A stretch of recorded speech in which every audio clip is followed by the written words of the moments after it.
Welcome to Cues and Views, first on the web for collecting English billiard cues.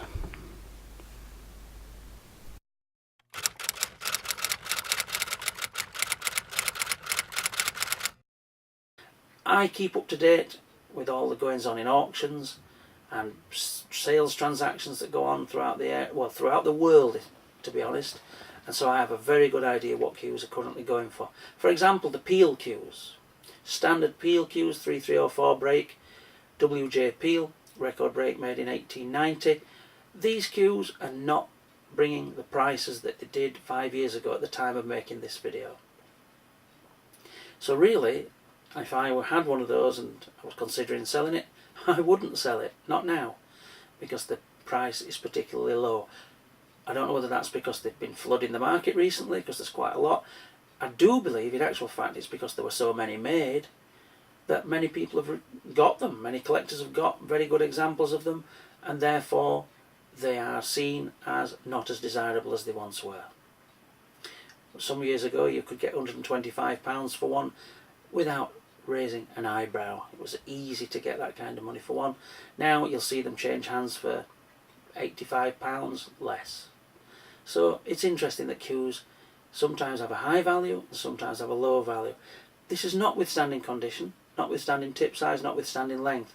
All the factors that we've already spoken about ideal lengths, 58 inches, ideal tip size, a minimum of 10 millimeters, and notwithstanding the woods that have been used to make the cue, because some cues are made with different woods, for the shaft mainly.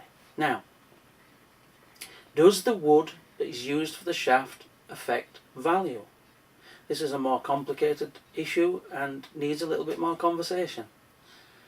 If a cue is made, the shaft is made from pear wood as opposed to ash, which is probably the most common wood used for the shafts in old cues, or maple, then the pear wood version of a cue will almost always be worth more to a collector than an ash version of a certain cue.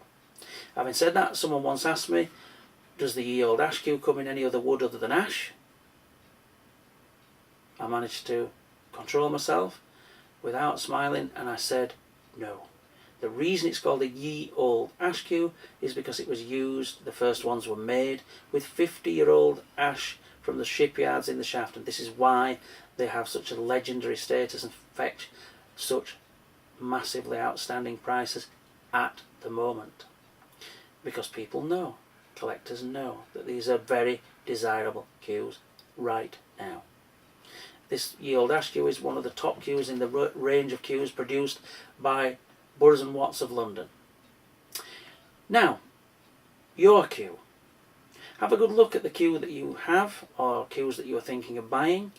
If you are in any doubt about whether this cue is valuable or not, feel free to send me an email. Send me photographs, but you must send, if you can, to get an accurate quotation of the current value of that cue, you must give me a clue about length, tip size and condition. Now, to do this, I need photographs.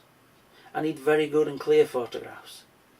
I once replied to someone's email. He'd sent me pictures of a cue, and I told him that in the condition that the cue was in, I thought it would make a certain price. The gentleman became quite abusive with his reply. "This is the best one I've ever seen," he said. What could I say? The cue was not in great condition. The cue that I have that was like it in my own collection, I knew the price that I'd paid. The cue that I had was in mint condition. Quite often, sellers will say in a description, very good condition for its age. I have a cue from 1879, and it's dated on the badge. It is almost perfectly mint. So what does good condition for its age actually mean? From my perspective, it means absolutely nothing.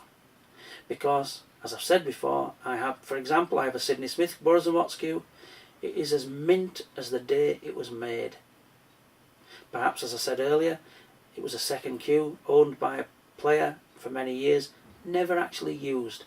It is in near original condition.